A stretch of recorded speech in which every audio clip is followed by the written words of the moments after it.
Então, a ideia aí é a gente bater um papo com vocês, mostrar o que a gente vem trabalhando, usando a tecnologia para as reconstruções ósseas e também trabalhando diretamente com a parte de cirurgia guiada. Quem me acompanha sabe que eu sou um grande entusiasta da cirurgia guiada.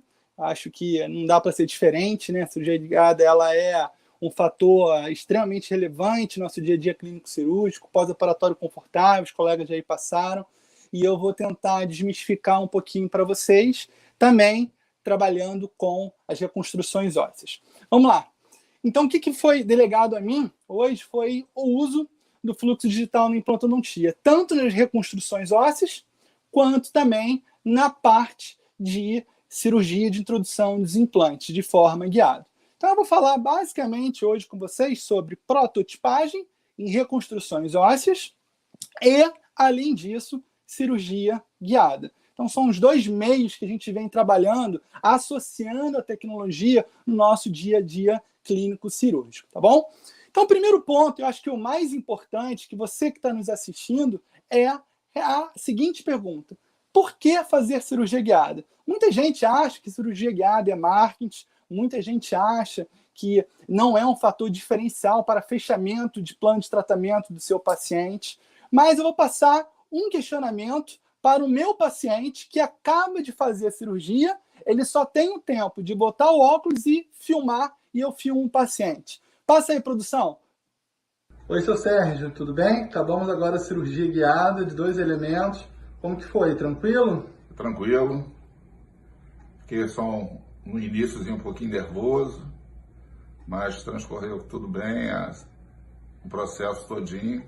E a cirurgia é rápida, a cirurgia guiada? Muito rápida, entendeu? Muito rápida mesmo, e sem dor, né? E de uma forma geral bem confortável, né? Porque tu sai de uma cirurgia como eu estou aqui agora, falando tranquilamente, sem sentir absolutamente nada, como se nada tivesse acontecido. Vai querer sempre realizar a cirurgia guiada? Não tenha dúvida. Tá Para mim isso aí é um achado. Tá certo. Valeu, obrigado. Valeu. Eu tenho hábito sempre, com meus pacientes de cirurgia guiada, fazer esse vídeo, porque eu acho que é o grande diferencial da cirurgia guiada, é o conforto para o paciente e para nós, cirurgiões dentistas e implantodontistas. Então, o que eu posso levar em consideração? Que a cirurgia guiada, nós podemos operar o paciente sem incisões e deslocamento de fibromucosa, não é necessariamente uma verdade. Eu posso também abrir o retalho sem nenhum tipo de problema, mas ela te permite fazer uma cirurgia flapless. Diminui muito, consideravelmente, o sangramento, então o transoperatório para o paciente melhor, como pós-operatório, e para a gente também que está operando, a gente trabalha num campo mais limpo, né? Conforto para o paciente pós e transoperatório, o correto posicionamento tridimensional dos implantes, acho que é o grande X da questão. O que a gente procura é sempre trabalhar com o posicionamento tridimensional do implante de forma correta para a gente otimizar os resultados protéticos. Então, acho que isso aí é o grande X da questão de trabalhar com cirurgia guiada. Obviamente, a gente sempre tem que associar a literatura. Eu sou um clínico, mas a minha clínica ela é embasada o tempo todo na parte científica. Então, vamos sempre buscar, através da literatura, para dar suporte ao nosso dia a dia clínico cirúrgico. Então, para vocês, eu já trouxe agora um primeiro caso aqui, que a gente vai discutir, que seria aqui, ó, no elemento 15, o elemento 15 condenado, tábua óssea vestibular toda perdida nessa região, e o primeiro cuidado que a gente teve foi fazer a reconstrução. Nós fizemos a reconstrução, trabalhamos 100% hoje com o NanoSint, que é um material sintético, tá? E ele é extremamente hidrofílico, ele é fácil de manipulação, pode ser associado com o agregado plaquetário, a LPRF, e eu fiquei muito feliz em saber que agora ele tem a marcação CE.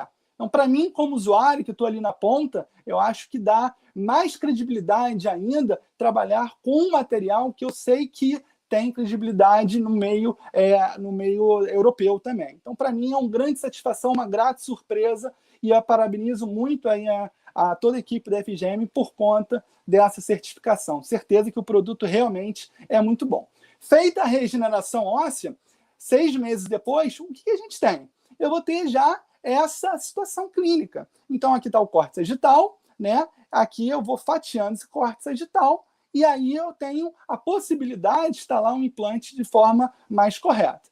E de que forma a gente vai trabalhar? Hoje eu falo para vocês com muita tranquilidade que praticamente todos os nossos casos são guiados. Então eu não tenho na minha cabeça o caso limítrofe e o caso complexo. Eu tenho o caso guiado. Se ele é fácil, se ele é difícil, se ele tem uma condição ampla ou se tem uma condição restrita, eu vou fazer guiado, porque meu transoperatório é extremamente mais confortável. Então aí eu confecciono, mando para, como já os colegas que me antecederam falaram muito bem, né, o plano, né, o fluxo de solicitação da guia tomográfica, da guia prototipada para a execução da cirurgia guiada.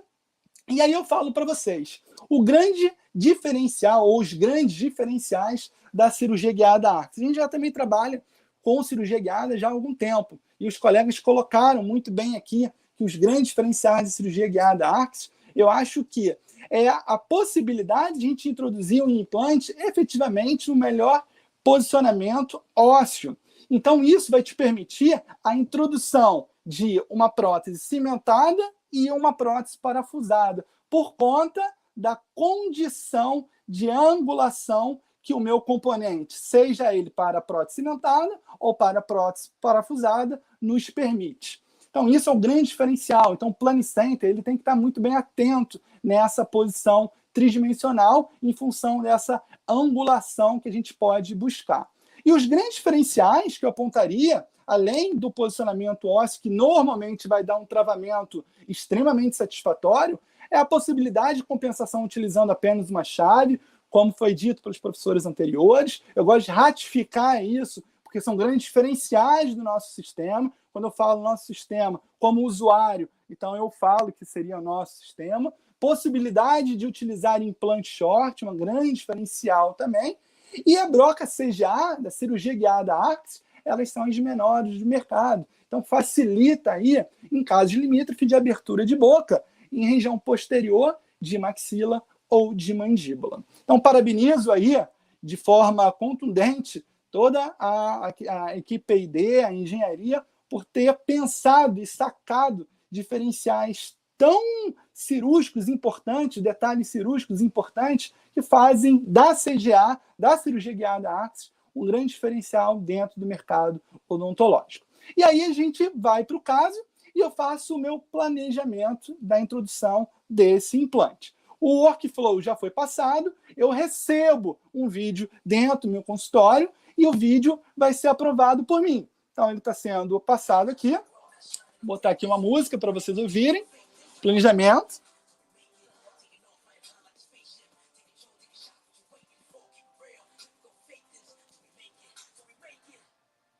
Ressalta-se que quem aprova o final é sempre o implantodontista, é quem vai introduzir um implante dentro da boca do paciente. Então, senhores, é você que está assistindo aí que vai aprovar.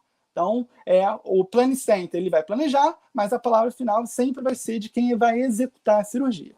E aí, diante disso, com a minha aprovação, eu parto para a cirurgia. Vamos partir para a cirurgia. Então, estou instalando o implante. Então, vejo que está em posição guia.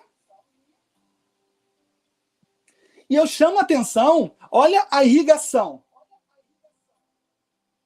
Ela vai até todo o fluxo, até a ponta da broca.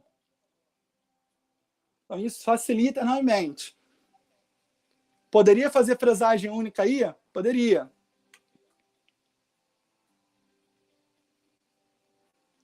Implante sendo instalado.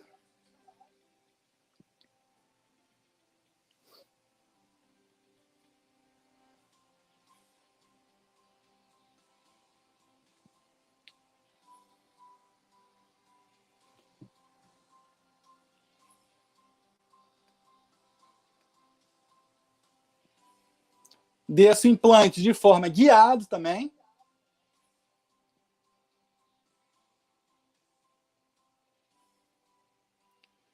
E faço complemento com a catraca.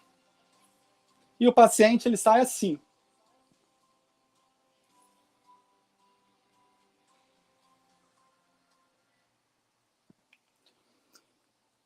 Então, normalmente, como eu falei, a gente tem um torque alto. Torque alto já me permite aí eu colocar meu componente. Então, impossibilidade de colocar o componente, imediatamente eu já coloco o meu componente, tá? Então, coloquei meu componente, já fiz a angulação, essa angulação foi determinada pelo meu Plane-Center, já foi calculada essa angulação, tá? Já foi passado que aí seria uma angulação de 10 graus, então eu poderia já pré-angular se eu quisesse, inclusive o transmucoso já foi me passado também, tá? O paciente, imediatamente após a cirurgia, sai assim, eu já faço a instalação do meu pilar, do meu mini pilar, do meu componente protético, seja prótese parafusada ou para prótese cimentada. E aí situação inicial, já com instalação do implante e já com o componente protético aí instalado. 3 meses depois, eu vou mostrar a prótese finalizada. Mas eu acho que o grande marketing da cirurgia guiada é o que o paciente nos fala. Para mim, o paciente sair do meu consultório tendo uma sensação, principalmente, que ele é temerário, ele fica com medo. Muitos pacientes eles ficam incrédulos que a cirurgia é tão rápida. E ele sair, ele ter a possibilidade de falar isso aqui. E aí, Marcelo, acabou de sair de cirurgia, foi cirurgia guiada, né?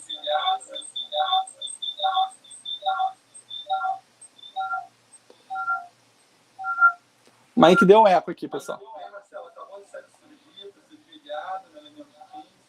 Como foi a experiência aí vivida? Só recomendo dessa cirurgia, porque não tem nenhum tipo de incômodo, não tem dor, não tem nenhum tipo de ponto. Foi espetacular. Nunca tinha vivido essa experiência e recomendo. Estou super satisfeito. Eu juro para vocês que não tem permuta não, tá, pessoal? De tratamento, não tem nada não. É a experiência que o paciente sai do consultório e imediatamente a gente grava esse vídeo e normalmente esse paciente que sai do consultório ele vai indicar outros pacientes, tá? Eu acho o grande diferencial dentro do mercado. 3 meses depois, vamos lá, vamos fazer a prótese. Então já partimos para a confecção da prótese e aí a gente finaliza essa parte protética aí, mandando para o laboratório. O laboratório tem a possibilidade de fazer lá um modelo analógico, ele vai receber, bota escambore e ele faz o fluxo digital, se assim for o caso, se assim você preferir, prótese finalizada, e aí a gente finaliza de forma contundente ali, tá? O antes e depois, cirurgias de casos unitários a casos complexos também, a gente tem a possibilidade de fazer a instalação de cirurgia guiada. Vamos evoluindo um pouco mais. Agora, dentro da pandemia, eu acho que muitos dos senhores se depararam com uma situação como essa. O nível de estresse aumentado, paciente, eu já recebi uns 2 a 3 pacientes aí com fratura por bruxismo ou por trauma, né? Então, teve vários pacientes, fraturas de dente, efetivamente, coronariano e radicular, como foi esse caso. E aí a gente parte para a cirurgia. De que forma? Guiado também. Então, vamos lá. Como que é a situação inicial do paciente? Se vocês olharem, ele fraturou, né, já no nível radicular. Eu faço todo o workflow, como foi passado aqui para vocês anteriormente, e mando para o meu Plane-Center. O Plane-Center vai confeccionar, né, o plano de tratamento. Obviamente, a aprovação será nós, cirurgiões dentistas, implantodontistas, nós que estamos na ponta, iremos fazer o planejamento com o Plane-Center, e uma vez aprovado, a gente entra para a cirurgia. A confecção da guia será aprovado e será impressa essa guia. Uma vez impresso, eu vou partir para a cirurgia. Então vamos lá. E o mais legal da cirurgia guiada também é isso aqui, ó. Eu aprovo, eu vou dar um zoom aqui para vocês, ó. Eu aprovo e eu recebo um relatório, tá? Então, se vocês olharem aqui embaixo, eu tenho a face vestibular do implante, face mesial, lingual e distal. Então, o verde, ele está me dizendo aqui nessa legenda que seria um osso D3. Então, já me dá uma ideia de possibilidade em qual osso, tipo de osso que eu vou encontrar naquela região. Tá? E interessante falar e ratificar que o implante Arctis também já está na biblioteca, por exemplo, do Trishape Implant Studio. Então, está lá, ó. Então, já está lá exatamente qual implante que a gente vai trabalhar. Então, ó, FGM, qual é a posição do implante, o comprimento, o diâmetro, já está todo o relatório. Então, isso aqui é só o que? Replicar na boca do paciente. Hoje não preciso dizer, a remoção de implante, de dente, extração, sempre é minimamente invasiva. Eu acho que esse termo aí, acho que é redundante, né? Acho que todo mundo procura fazer efetivamente protegendo os remanescentes ósseos, porque para implantodontista, né, dente e principalmente, osso vale ouro, então a gente remove o dente, mas o osso periférico tem que ser mantido, então a minimamente invasiva é uma expressão extremamente importante. Então, gosto muito de usar extratores, tá? Então, é importante para a gente minimizar o trauma. A guia de posição, sempre, senhores, verifiquem o posicionamento da guia. Vê se não está dando nenhuma báscula, se está na posição correta, isso é importante.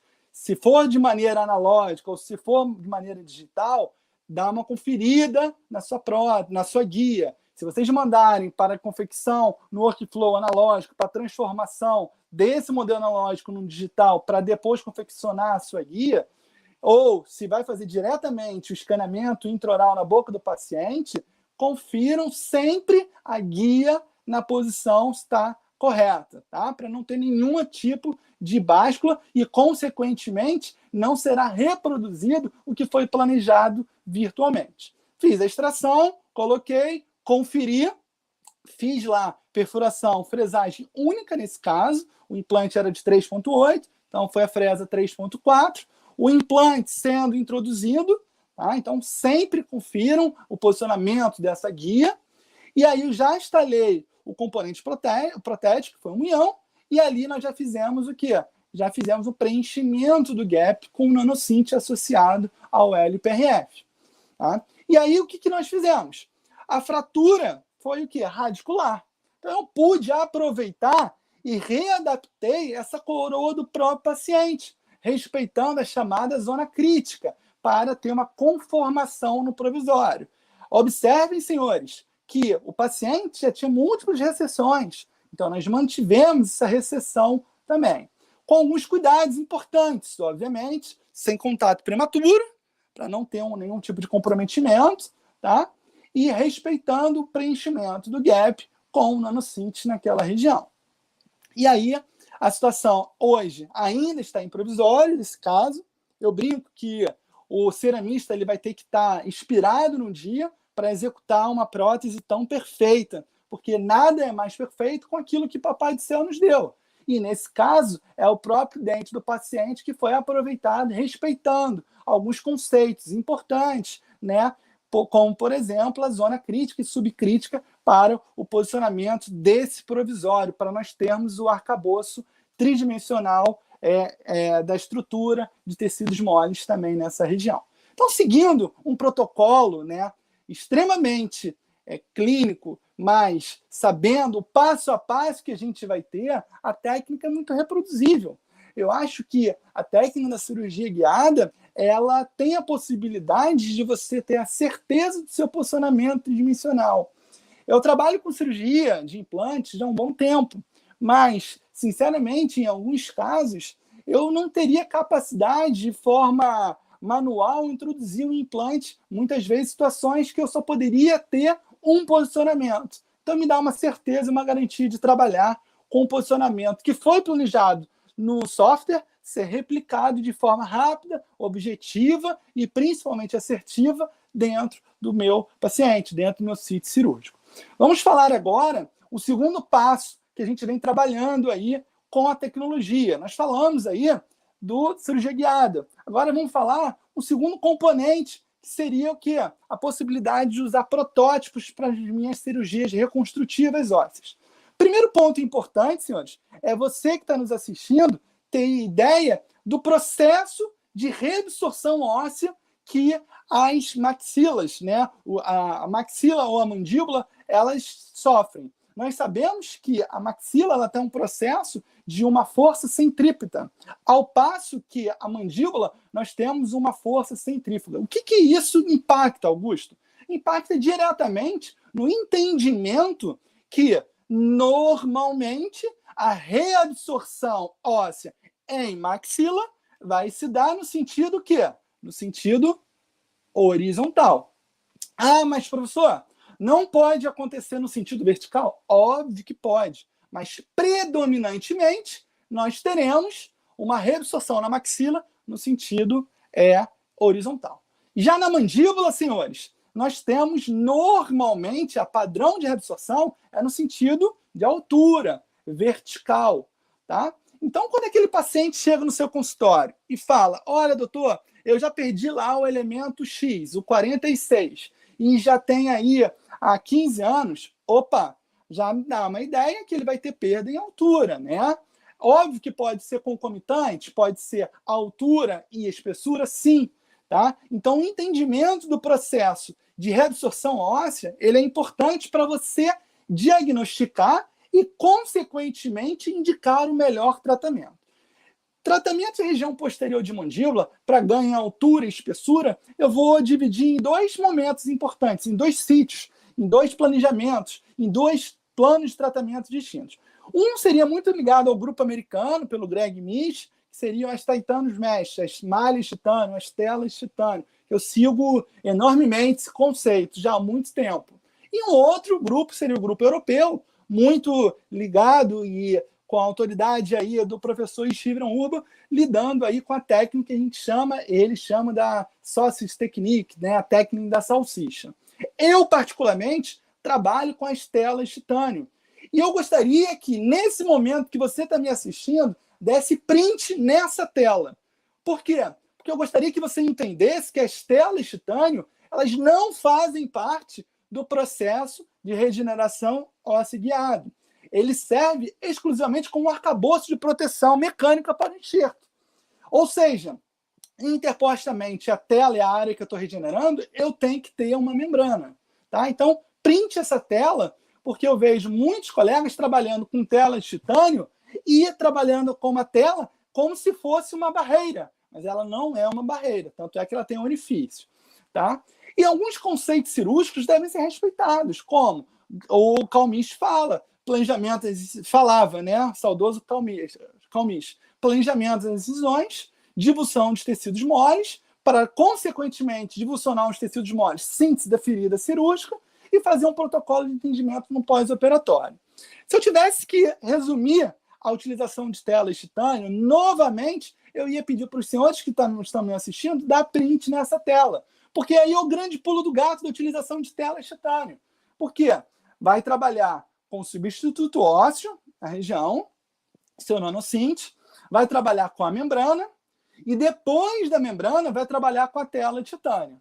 Então, é essa sequência para o entendimento de execução da tela de titânio, porque a tela de titânio não faz parte da ROG. Então, interpostamente a tela e a área que eu estou regenerando, eu tenho que ter uma barreira, que seria a membrana. Tudo bem? Então, são detalhes importantes. Vamos lá, alguns casos. Tomografia após 5 meses, antes e depois.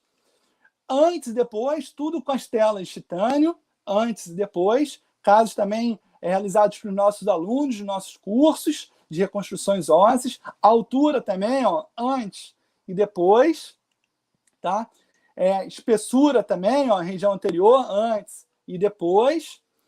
Temos também ganho de espessura em região posterior de mandíbula, um caso antigo de 2016, antes, tá? E depois. Tá? Radiopacidade não significa necessariamente formação óssea, mas todos esses casos aí a gente instalou um implante. Em muitos casos eu posso mostrar para vocês aí, vou mostrar alguns casos para vocês. E de altura também, aumento vertical, ó. Lembrando sempre as cristas ósseas como referência, antes e depois. Olha aqui, ó, um antes e o depois, trabalhando com as telas de titânio. A mesma coisa aqui, ó, perda da óssea vestibular, reconstrução, instalação de implantes. Caso em 2015, 2014, caso bem antigo. Mesma coisa, antes e depois. Então, as telas de titânio são bem replicáveis, seguindo um determinado protocolo. Posterior de mandíbula, senhores, o que normalmente acontece é isso aqui, ó. O que vai acontecer? O paciente perde os elementos. E aí vai ter uma perda considerável, né, em altura. E muitas vezes, usando uma prótese parcial removível, faz o defeito que a gente chama defeito em cela. Né? Então, isso aí acontece de forma muito também contundente nessa região. Então, o que nós temos como técnicas cirúrgicas em região posterior de mandíbula? Seja para ganhar altura ou para ganhar espessura. Lateralização, né? a distração osteogênica, enxerto em bloco, né? A técnica de Cury está muito atual, muita gente trabalhando, as telas titânio, sou suspeito para falar, Sausage Technique e a Split Crash Technique. Eu vou falar direto ao ponto para vocês sobre a utilização das telas titânio. Então, eu vou falar como retalho, as considerações importantes dos retalhos que a gente faz, as malhas, qual tipo de malha, tá? O que a gente vem trabalhando em relação à sutura também, e eu vou ser muito prático e objetivo em relação aos parafusos. Então, a chave de sucesso sempre vai ser o planejamento. Então, vamos planejar fazendo a prototipagem. E como que a gente faz a prototipagem? Primeiro, entendimento. Protótipo está embasado na literatura. Então, isso aí está muito bem embasado, evidência científica hoje na utilização de protótipos dentro da área médica, da área odontológica. Então, tem a possibilidade aí de customizar uma tela de titânio fora da boca do paciente. Então, eu acho isso interessantíssimo, essa possibilidade. Eu tenho a possibilidade aí de trabalhar com o meu material de xertia, com o meu nanocint, de forma PF Block. Então, tem como acomodar, esterilizando, obviamente, esse protótipo, levo para o meu transoperatório e, consequentemente, eu tenho a possibilidade de acertar o posicionamento, né, de forma bem contundente naquela região. Eu e o professor Diego Zimmermann, a gente desenvolveu um workflow. Por que isso? Muitos colegas tinham dúvida como que fazia a customização dessa tela de titânio. Então, você que está aí nos assistindo, você já faz o quê? A possibilidade de ter o arquivo DICOM. O arquivo DICOM a partir da tomografia. Ligue para o seu centro radiológico e pede o arquivo DICOM. Pediu o arquivo DICOM, eu tenho como gerar o quê? Gerar um protótipo. O protótipo feito, eu customizo essa tela de titânio. Em cima dessa tela de titânio, eu vou esterilizar o conjunto e levo para a minha cirurgia. Tela de titânio também está amplamente descrita na literatura, tá? Em artigos de revistas indexadas, revistas de elevado grau, né? Qualis. Então, isso aí vocês podem ficar bem tranquilos que não é nada empírico, pelo contrário, está muito bem embasado dentro da literatura mundial. Inclusive, de revisão sistemática, quem tiver interesse em artigos de tela de titânio, entre em contato comigo. Mas vamos botar isso em prática. Elemento 38, então, eu já no protótipo, já solicitei a extração desse elemento 38 que estava condenado no meu plano de tratamento. O defeito ósseo era assim, tá? Um defeito considerável.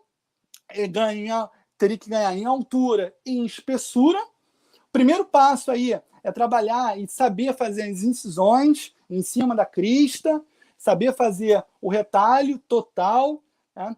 Fazer a decortificação óssea para aumentar a nutrição sanguínea nessa região e fazer o descolamento dessa região para termos, consequentemente, o fechamento primário dessa ferida cirúrgica. Então, a literatura, com esse artigo do Steven Urban, ele fala justamente esse descolamento desse músculo milioide para você ter a possibilidade depois de fechar de forma primária. Então, vejam agora, ó, sem possibilidade de fechar. Então, o que eu vou fazer aqui? Ó? Eu vou descolar esse milioide. Olha esse slide agora. Eu já tenho milioide já nessa região descolado. E aí eu tenho como fazer o fechamento dessa ferida cirúrgica de forma primária.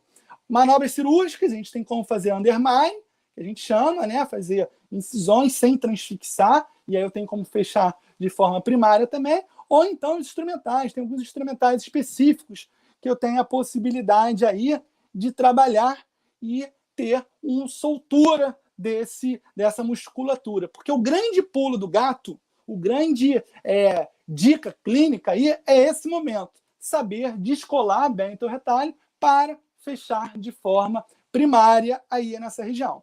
Voltando para a cirurgia, então eu vou botar... Tem forma de se introduzir a tela de titânio, tem forma de se remover a tela de titânio, tá? A tela de titânio já foi parafusada. Vou botar sempre o meu material de xertia, o meu nanocint, trabalhando aí com o injetável do LPRF, que aí eu tenho como chamar isso de LPRF Block, facilita a introdução do meu sítio, como vocês estão vendo. Então, eu vou introduzir naquela região, tá? E aí eu vou fazer membrana interpostamente, a tela titânio é a área que eu estou regenerando, e eu boto parafuso.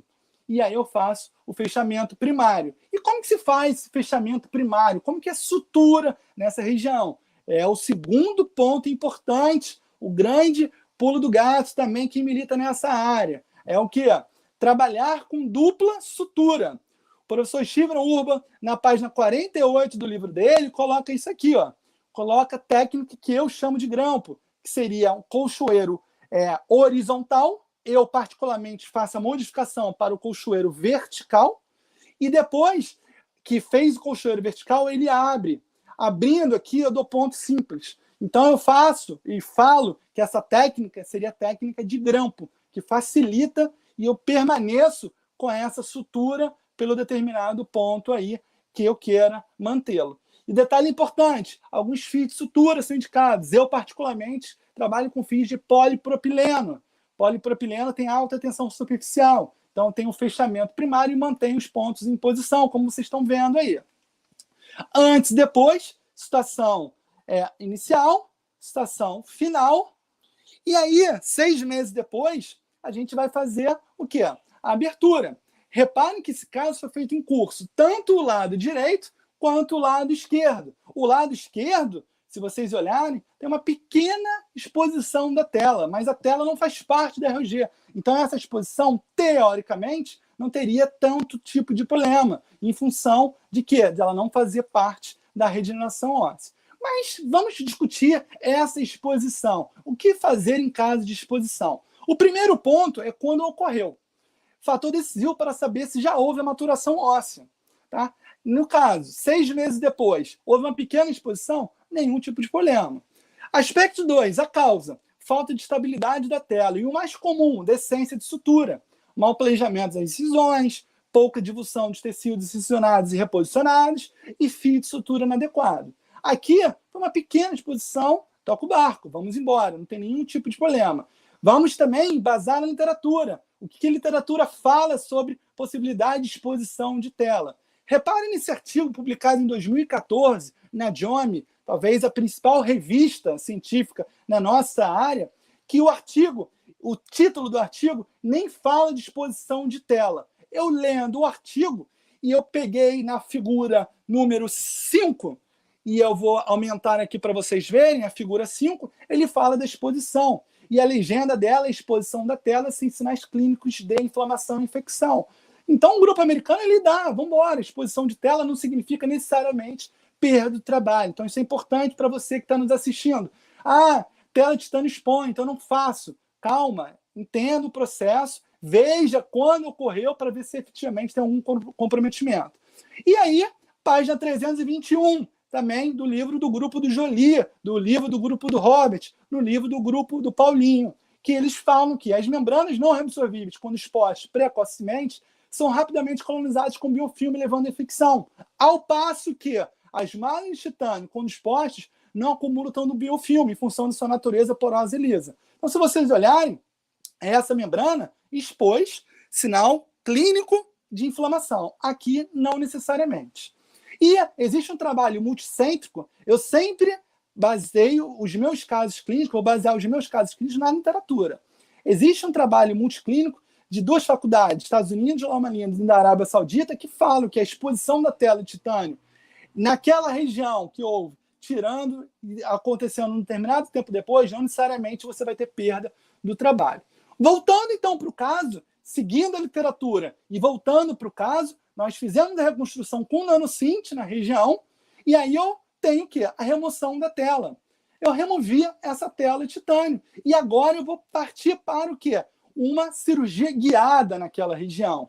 Cirurgia guiada que, no meu planejamento, eu queria, e o meu planejamento era um único implante nessa região por conta do antagonista. E assim foi feito.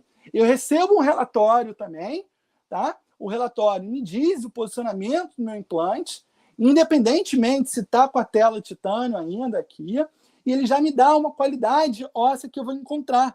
Vejam vocês que foi instalado, foi feita a reconstrução, melhor dizendo, com o nanocint, e ele me dá aqui, ó, que eu vou ter na área vestibular em torno de D2 e D3.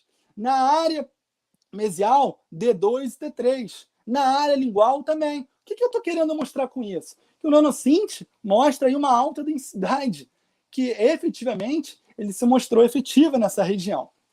E aí, um esquema para vocês entenderem a sequência, né? Os parafusos na minha radiografia, o remanescente ósseo e essa imagem verde, a altura que a gente ganhou de 6 milímetros e a tela de titânio naquela região. Removi a tela de titânio, né? Fiz a abertura do Flappler e aí eu vejo, e aí muita gente se depara achando que você não tem a formação óssea. Lembrando que remanescentes ósseos, remanescentes dos grânulos, melhor dizendo, do material de enxertia, acontece 2 pontos. Ou ele vai ser reabsorvido, e o NanoSynth tem uma absorção lenta, ou então, o que vai impactar? Vai impactar numa englobamento dentro do meu osso neoformado. Tá? Existem revisões sistemáticas mostrando que podem ter grânulos de material de enxertia até 20 anos depois. Então, mais importante, vamos introduzir um implante. Removemos a tela de titânio, tá? Com a reconstrução com o NanoSynth. Aí está o sinal, aí está a situação clínica, o osso remanescente, a altura que a gente ganhou nessa região. Fizemos lá a guia está em posição nessa região. Ah, mas Bessa, precisava fazer, você ganhou altura, né? Você ganhou para botar um implante zigomático aí. Mas, pessoal, vamos fazer na posição tridimensional correta. Vamos ser assertivos e tudo mais. E mostrando para vocês que eu posso também abrir retalho para introduzir um implante. O implante instalado, vejam que alto torque, 60 newtons de torque, olha, normalmente é isso que impacta a cirurgia guiada, né? Vai te dar um alto torque. E aí eu misturei, né, com esse caso, apresentei casos aí de NanoSynth para vocês, de ARCS e de cirurgia guiada, né? Toda a família da FGM dentro da implantodontia. E eu ia terminar minha aula por aqui, mas faltou o novo componente da família, que seria o VESA. E aí eu vou trazer um caso para finalizar, que seria o caso de VESA, trabalhando também com reconstrução região posterior de mandíbula. Então nós fizemos aqui, ó, mesma coisa, fizemos a remoção desse elemento, já no protótipo, já me veio o protótipo sem esse elemento, fiz a customização da tela de titânio, então fica protocolado, repetitivo, cansativo, tá? E aí eu tenho como fazer a reconstrução, como eu mostrei no caso anterior. Fiz a reconstrução, 8 meses depois, esperei um pouco tempo mais, por datas de curso, né, da pandemia e tudo mais, eu fiz a remoção da tela, a tela removida, os parafusos removidos, e aí eu instalei o VESA, tá? Instalei nas posições, eu julgava melhor posição possível, os 3 já com a reconstrução óssea realizado com o NanoSynth e os 3 implantes instalados da posição